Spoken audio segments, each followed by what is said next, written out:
阿里山森林铁路7月1号开始的管理权已经归林务局。搭上森林小火车，从海拔30公尺到2000多公尺，可以看到阿里山的山林景色变化，美得令人屏息。当年日军发现这片密林，开启了嘉义林业，也开启了阿里山森林铁路建设。不过，想要担任森林火车驾驶员并不简单，因为操作界面跟平面道路的火车完全不一样，开车时必须注意地形还有天气状况。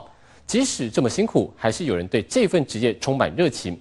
目前阿里山最资深的小火车驾驶员翁信昭已经开了36年。他说，从祖父那一辈开始，家里就是小火车驾驶员，至今已经是第3代。搭上森林小火车进入阿里山，从海拔30公尺到2000多公尺的山林变化，一路上的风景美得令人屏息。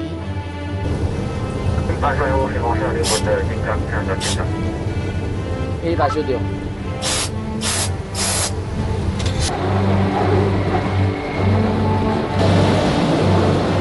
森林火车转个弯有不一样的风貌，著名的云海、日出、晚霞、铁路和森林是阿里山的5大奇景。因为阿里山就是因为山林木材开始闻名。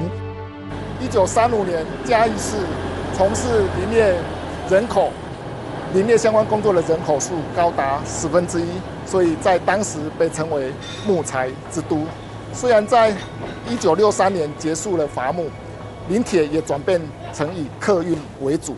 可是100年来，这一条林业铁路，它不仅承载着珍贵林木，也承载着无数的游客的记忆。它更是代表着阿里山林业文化整个发展的历程。1896年，日军从东部玉里攀越玉山安部，途中意外发现阿里山一整片密林。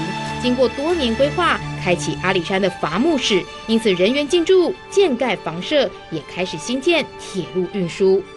1912年，阿里山林铁就是为了要开发阿里山无尽长的森林资源建造完成。1913年，林铁就把阿里山的原木运送到嘉义。1914年，嘉义的制材所兴建完成，也开始了整个制材事业。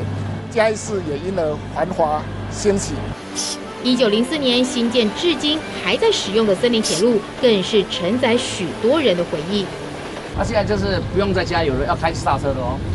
因为现在要往下。哎，对对对。62岁的翁信昭，目前是阿里山森林铁路小火车的驾驶员，本线、支线还有高山路线，统统难不倒他。因为下雨天哦，车子不能开太快。如果开太快哦，有时候不好控制，而且这是下坡，因为这个下坡哦是来到1000分之65.5，就是从2万米到哪边到早平山哦，这是这种坡度。坡度陡，加上高山上的天气，每天中午过后都是打雷下雨。开小火车眼睛得放亮，即使外头滂沱大雨，但驾驶员完全不慌张，因为对于山路相当熟悉，而且手脚非常灵敏。你知道我们手为什么会握在这个地方吗？这个如果说有什么事情，就直接按到这个最后一面，它是紧急刹车的。所以说我们都要保持这样子。啊，我现在加油啊！还有时候路段不好就踩刹。好，有没有听到声音啊？在踩刹。踩刹，让那个刹铺到那个铁轨上面，让那个轮胎就是车轮跟那个铁轨的摩擦系数哦会增加，才不会打空转。如果空转的话会，就车轮跟铁轨会磨损。森铁火车的操作界面很不一样。下山时，翁信昭双手紧握刹车，大的刹车把叫做制阀，控制整体列车的刹车系统；小的是单阀，控制火车头的刹车。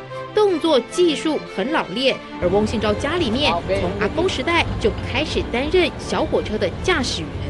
我爸爸也是做到，我阿公是做到55岁，啊，我爸爸做到60岁，哦，他们是这样子啊，我现在还在这边。一家3代开小火车的年资超过100年。翁信昭是民国68年入行，71年拜师学艺，才能够正式进入驾驶车厢。而在高山上开小火车，突发状况不少。我们也曾经开到某一个段，就一个大石头就丢在那个铁轨上面啊，他就躺在那边，紧急刹车啊，叫工程车来处理啊。在山上工作好玩吗？我个人认为不好玩。妻离子散，离乡背井，好，对不对？啊，这边的海拔2000多公尺，你认为说好玩吗？阿里山第1Q被紧张哦。为了开森铁火车，1个礼拜只能回家1趟，山上山下舟车劳顿往返，但这么辛苦，为何还坚持留在山上？翁信昭说，载着旅客领略阿里山之美，这是一种使命，也是传承。